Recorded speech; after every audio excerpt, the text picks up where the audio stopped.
एक बार बाबा फरीद जी अपने कुछ शिष्यों के साथ यात्रा पर जा रहे थे। अचानक वे एक स्थान पर रुक गए और इशारा करते हुए बोले, हम इस रास्ते से नहीं, दूसरे रास्ते से नगर में प्रवेश करेंगे। शिष्यों की मंडली में एक सेठ जी भी थे। फरीद जी के इन शब्दों को सुनते ही सेठ जी के कदम ठिठक गए। वे हाथ जोड़कर बोले, बाबा जी माफ़ करना, यह रास्ता शुभ नहीं है। बाबा फरीद जी बोले, क्यों? सेठ जी ने कहा, क्योंकि इस रास्ते से जाने पर हमें शमशान के बीच से गुजरना पड़ेगा और प्रभु शुभ करे हम वहाँ क्यों जाएं? वहाँ जाएं हमारे दुश्मन। बाबा फरीद जी बोले, लेकिन एक दिन तो हम सबको वहाँ जाना ही है, फिर वहाँ से गुजरने में क्या शुभ और क्या अशुभ।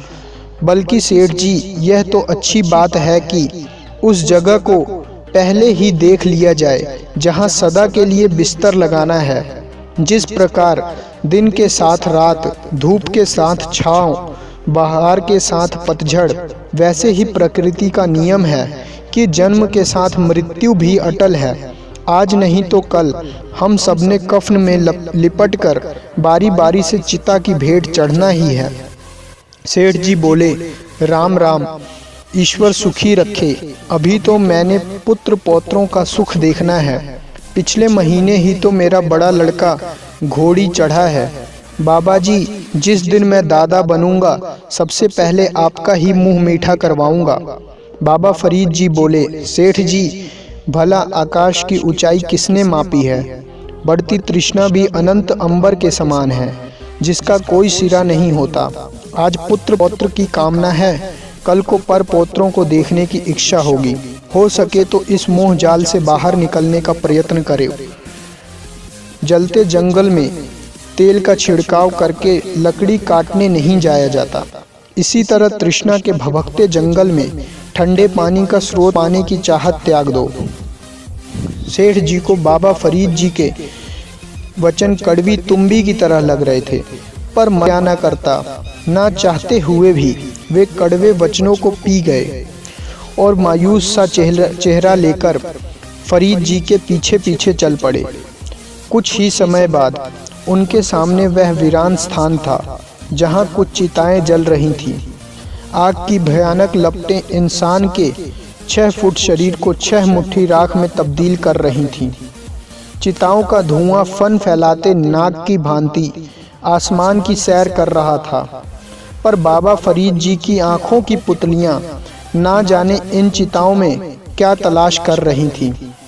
फकीरों की दृष्टि भी अलौकिक होती है। जहां दुनिया से इंसान को राख नसीब होती है, वहीं संत महापुरुष शमशान में से भी लाख पा लेते हैं।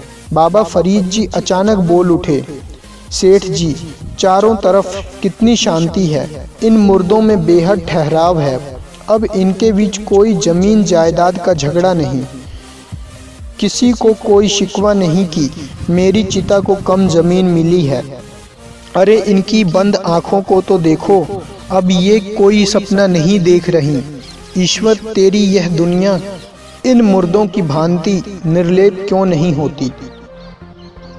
सेठ जी, क्या आपको इस शमशान के सन्नाटे में एक संदेश नहीं सुनाई दे रहा, जो यह कह रहा है, अरे संसार के लोगों, सब मोह माया इस शमशान के सन्नाटे ने निगल जानी है।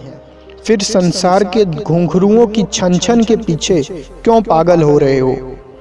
आओ कभी यहाँ आकर भी बैठो कि चली हुई कि ठंडी राख को हाथ में लेकर सोचो।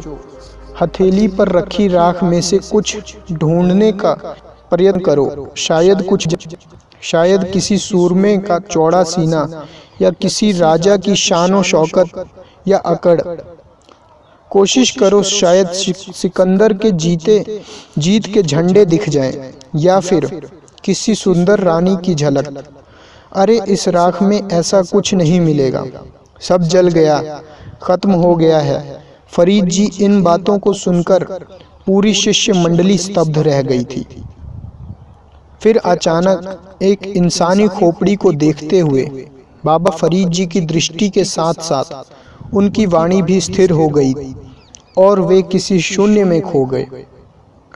घास फूस के सरकंडों के बीच पड़ी थी यह खोपड़ी, बिल्कुल अकेली, अनाथ। इस खोपड़ी में एक पक्षी ने अपना घोंसला बना रखा था और वह पक्षी खोपड़ी की आंखों वाले गड्ढों में चोंच मार रहा था।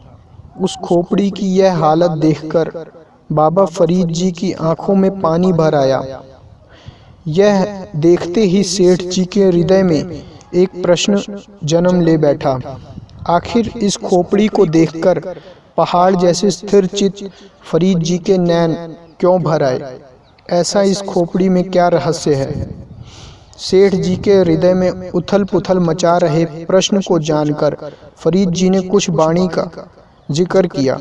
फरीद जी के मुख से यह वाणी सुनकर सेठ जी और उलझन में फंस गए। हाथ जोड़कर बोले, बाबा जी माफ़ करना, मैं समझ नहीं पाया कि आपने क्या कहा है, ज़रा खोलकर बताएं। फरीद जी मुस्कुराते हुए बोले, सेठ जी, दरअसल यह खोपड़ी किसी साधारण मनुष्य की नहीं है, बल्कि यह खोपड़ी एक रानी की है। सेठ जी बोले, बाबा फिर इसमें इतनी हैरानी की क्या बात है?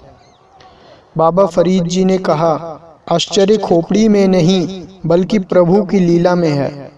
कभी यह खोपड़ी मांस के लोथड़े में लिपटी हुई होती थी और इस पर हीरे मोतियों के अनमोल ताज सजते थे। इसे सजाने संवारने के लिए दासियों का एक दस्ता नियुक्त था। तरह तरह के श्रृंगार से इसे सजाया जाता था।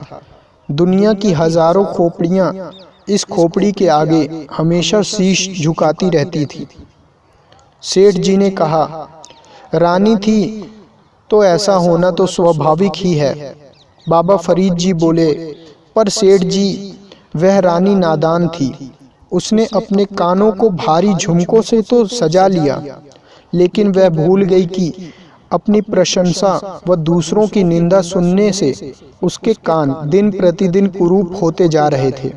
उसने अपने दांतों को तो मोती सा सफ़ेद चमकाया था, लेकिन अपशब्दों के काले कोयले चबाने की आदत ना गई। नाक में सुंदर सी नथ तो पहन ली थी, लेकिन अपने मन को नाथना भूल बैठी थी। गले में नौखला हार तो पहना था, लेकिन यह भूल गई कि एक दिन इस गले में काल का फंदा पड़ना है। इत्र चंदन का छिड़काव करके तो तन को सुगंधित किया था, लेकिन मन के मैले विचारों की दुर्गंध का कोई उपचार नहीं किया।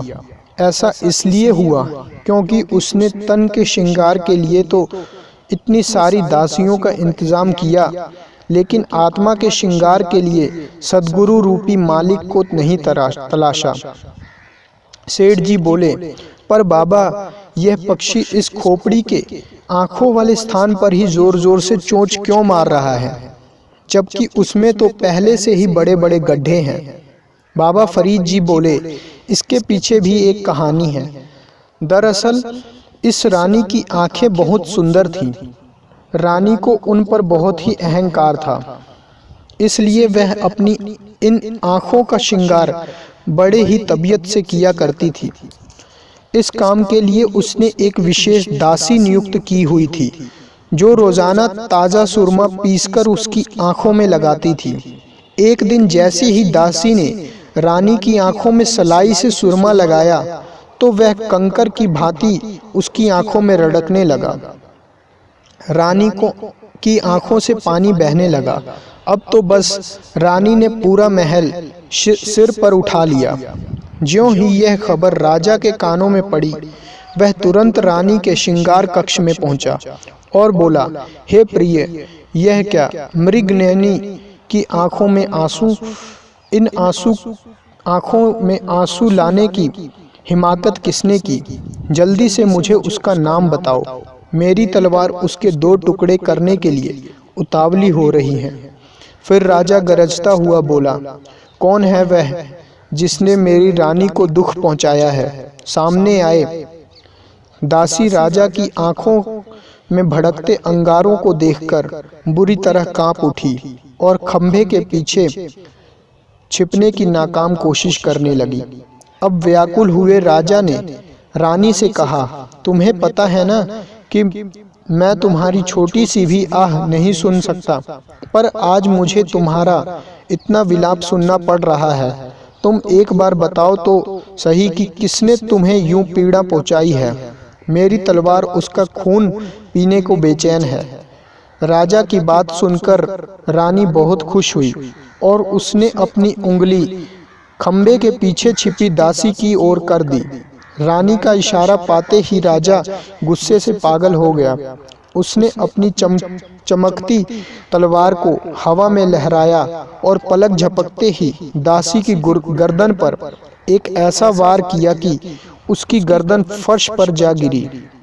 उसके धड़ से गर्म खून का फव्वारा फूट पड़ा।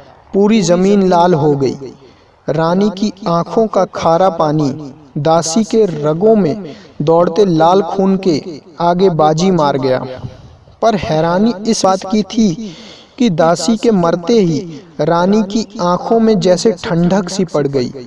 काजल की स्याह धार ने उन आंखों की खूबसूरती को फिर से सजा दिया, परंतु जैसे पूर्व दिशा का श्रृंगार करने वाला सूर्य भी आखिरकार पश्चिम दिशा की गहरी कालिमा का शिकार होता दिखाई देता है, वैसे ही रानी भी दैव नीति से इस घटना के कुछ ही दिनों बाद चिता की सेज पर जा विराजी। अब महंगी रेशम साड़ी के स्थान पर सफ़ेद सूती कफन में उसका शरीर लिपटा था। मखमली गद्दों पर शयन करने वाली मल्लिका लकड़ियों के ढेर पर सोई हुई थी। राजा चिता के पास खड़ा था, बिल्कुल हताश निराश। किसी को दंड देने का दंभ नहीं भर रहा था। आज उसकी जुबान यह नहीं कह रही थी, हे प्रिय, जिसने तुम्हारे प्राण लिए हैं मैं उसके प्राणों का अंत कर दूंगा, क्योंकि वह जानता था कि काल उसके टुकड़ों पर पलने वाला कोई दास या दासी नहीं है। देखते ही देखते दासियों के स्थान पर लकड़ियों से घिरी रानी आग के लपटों के हवाले कर दी गई। राजा के कद से भी ऊंची आग की लपटों ने रानी को अपने आगोश में समेट लिया। काफी देर तक चिता धू धू कर जलती रही। रानी की आंखों का कोमल मांस तेज लपटों में जलकर स्वाह हो गया। सुंदर नैनों का स्थान बदसूरत गड्ढों ने ले लिया। परमात्मा के बनाए मौत रूपी नियम के आगे सौंदर्य का ताजमहल पल भर में खंडहर हो गया। मांस तथा हड्डियां लकड़ियों के साथ जलकर राख होने लगी।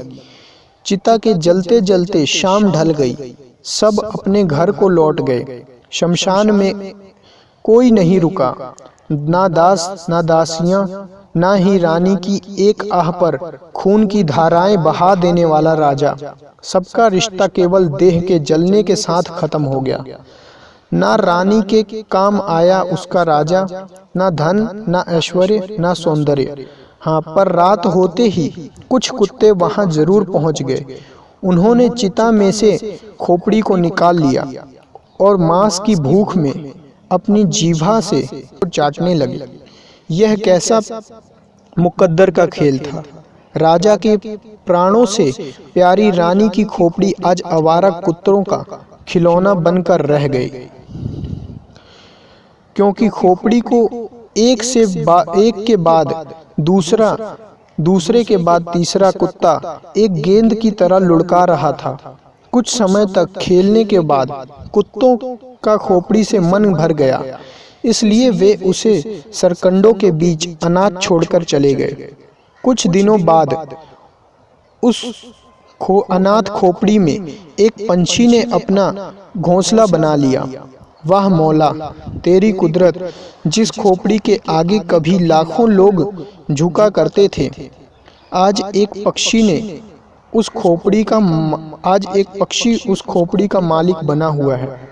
और देखो कैसे यह पक्षी खोपड़ी के आंखों वाले स्थान पर जोर जोर से चोंच मार रहा है। शायद यह जानता है कि यह वही रानी है जिसने जरा सा मोटा सुरमा आंखों में लगने पर दासी के लिए मौत का फरमान जारी करवा दिया था। अब यह इसे चुनौती दे रहा है, ओ रानी, हिम्मत है तो मेरे लिए भी मौत का फरमान जारी करवा कर दिखा। मैं भी तो देखूं, तेरी आंखों पर चोंच मारने पर मेरा कोई क्या बिगाड़ता है। कहाँ गया तेरा वह राजा, तेरी वह अकड़, तेरा वह अहम, तेरा वह रोष? चिता की लपटों के साथ सब जल गया है ना। सेठ जी सहित सारी शिष्य मंडली बड़े ध्यान से बाबा फरीद को सुन रही थी। बाबा फरीद जी ने सेठ जी की तरफ देखा। सेठ जी, सोचो, क्या यह किस्सा सिर्फ रानी की अनाथ हो चुकी खोपड़ी का है, या आगे चलकर हम सबका भी यही हश्र होना है। निसंदेह हमारे सिरों पर सजी खोपड़ियां ने भी एक न एक दिन इसी राह पर जाना है। यही कुदरत का अटल नियम है। पर यदि हम मृत्यु को दंड नहीं महोत्सव बनाना चाहते हैं तो जीते जी एक और राह का राही बनना होगा। हमें ईश्वर की बंदगी का मार्ग अपनाना होगा। गुरु ज्ञान को पाकर आत्मा का श्रृंगार करना होगा, क्योंकि आत्मिक सौंदर्य को कोई चिता की अग्नि जला नहीं सकती। आत्मिक सौंदर्य शाश्वत है।